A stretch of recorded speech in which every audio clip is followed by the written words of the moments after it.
بسم اللہ الرحمن الرحیم۔ شروع اللہ کے نام سے جو بڑا مہربان نہایت رحم کرنے والا ہے۔ قبول اسلام کا یہ واقعہ حیرت انگیز بھی ہے اور سبق آموز بھی۔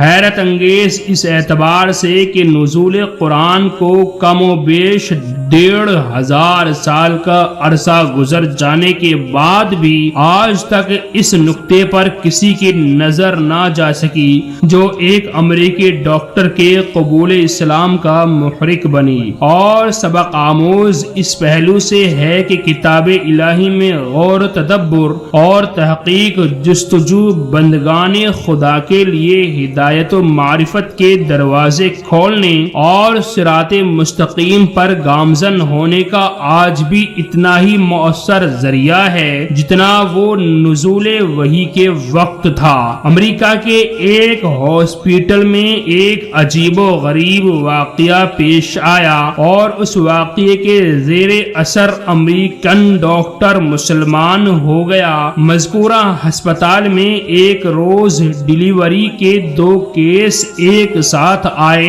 ایک عورت سے لڑکا پیدا ہوا اور دوسری سے لڑکی۔ جس رات ان دونوں بچوں کی ولادت ہوئی اتفاق سے نگران ڈاکٹر موقع پر موجود نہیں تھا۔ دونوں بچوں کی کلائی پر وہ پٹی بھی نہیں باندھی ہوئی تھی جس پر بچے کی ماں کا نام درج ہوتا ہے۔ تو نتیجہ یہ ہوا کہ دونوں بچے خلط ملط ہو گئے اور ڈاکٹروں کے لیے یہ شناخت کرنا مشکل ہو گیا کہ کس عورت کا کون سا بچہ ہے، حالانکہ ان میں سے ایک لڑکی تھی اور دوسرا لڑکا۔ ولادت کی نگرانی کرنے والے ڈاکٹروں کی ٹیم میں ایک مسلمان مصری ڈاکٹر تھا جس کو اپنے فن میں بڑی مہارت حاصل تھی اور امریکن ڈاکٹروں سے اس کی اچھی خاصی دوستی تھی، اور اپنے اسٹاف کے ایک امریکی ڈاکٹر سے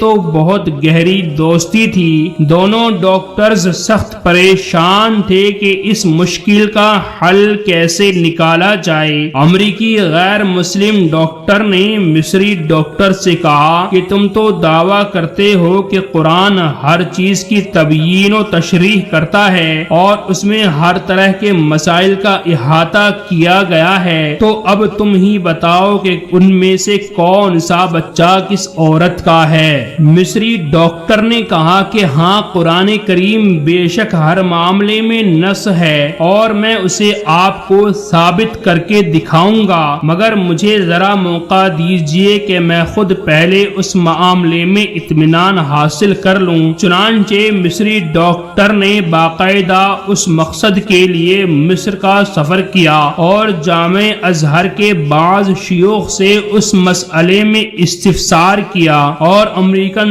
دوست ڈاکٹر کے ساتھ کی گئی بات کو بھی ان کے سامنے پیش کیا۔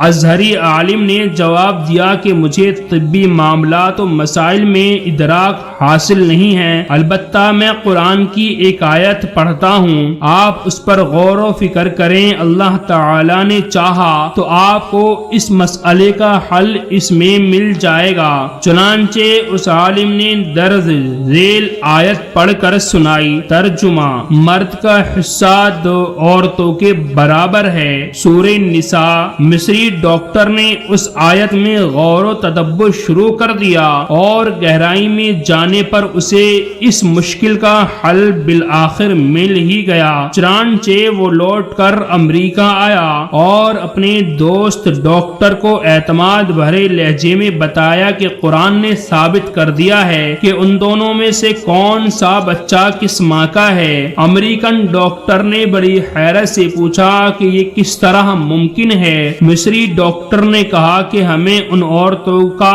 دودھ ٹیسٹ کرنے کا موقع دیجیے تو اس معمے کا حل معلوم ہو جائے گا۔ چنانچہ تجزیے و تحقیق کے نتیجے میں معلوم ہو گیا کہ کون سا بچہ کس عورت کا ہے، اور مصری ڈاکٹر نے اپنے غیر مسلم دوست ڈاکٹر کو اس نتیجے سے پورے اعتماد کے ساتھ آگاہ کر دیا۔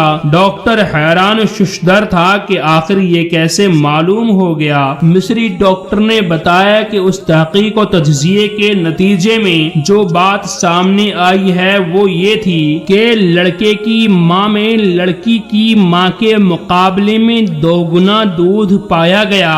مزید برآں لڑکے کی ماں کے دودھ میں نمکیات اور وٹامنز کی مقدار بھی لڑکی کی ماں کے مقابلے میں 2 تھی۔ پھر مصری ڈاکٹر نے امریکن ڈاکٹر کے سامنے قرآن کریم کی وہ متعلقہ آیت تلاوت کی، مرد کا حصہ 2 عورتوں کے برابر ہے، جس کے ذریعے اس نے اس مشکل کا حل تلاش کیا، اور جس پرابلم کو حل کرنے میں دونوں ڈاکٹرز نہایت پریشان تھے وہ قرآن کریم نے حل کر دیا۔ لہذا وہ امریکن ڈاکٹر فوراً مسلمان ہو گیا اور اس نے کلمہ پڑھ لیا، لا الہ الا اللہ محمد الرسول اللہ۔